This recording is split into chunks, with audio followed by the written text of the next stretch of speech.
Hej kære medarbejdere. Jeg vil give en kort introduktion nu til vores nye SkyDrive og hvordan man kommer på.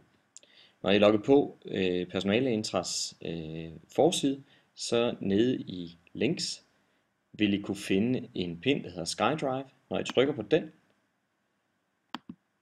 så åbner der et nyt faneblad. I kan se, at jeg er logget på, men første gang I logger på, så logger I på med jeres Unilogin.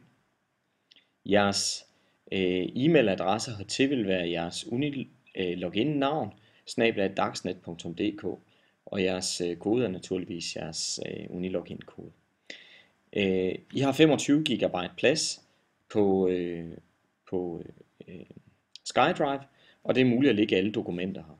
Som jeg tidligere har sagt, så foregår alle dokumenter med personfølsomme oplysninger kun i Intra, og det vil sige, at I må ikke uploade personfølsomme data til skyen. Så ingen personfølsomme data heri.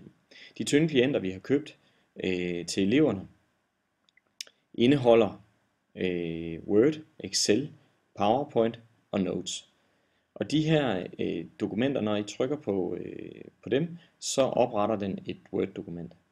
Den kan vi kalde test og opret. Og så har man en tynd klient af Office-pakken til at ligge ude i skyen.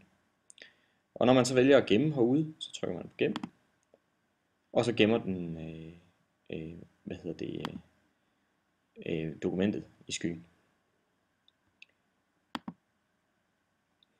Det her, det fungerer som, alle Office-programmerne fungerer som en tynd klient. Det vil sige, det er ikke alle de features, som I kender fra Office-pakken, der er tilgængelige, og det er kun en, en light version. Når I skal tilgå jeres dokumenter igen, så kan I placere dem i nogle forskellige mapper. Det er fuldstændig ligesom den her at lave mapper, som det er på jeres almindelige sti, på jeres lokale drev. Men forskellen her er, at vi har en offentlig, ligesom I kender det fra Dropbox, så kan man dele en folder med eleverne. Men der er også jeres almindelige dokumentsamling, som er jeres egen. Og I kan se herude, hvem den er delt med. Her står, at dokumentet, den her mappe med dokumenterne tilhører mig, og de her 2 dokumenter, som jeg har lagt op nu, de tilhører kun mig. Alle andre, ikke kun eleverne, men alle andre kan tilgå den, der hedder offentlig. Hvis I har spørgsmål til det, så send mig en mail eller spørg på vores fælles IT-forberedelse. Tak fordi I kiggede med.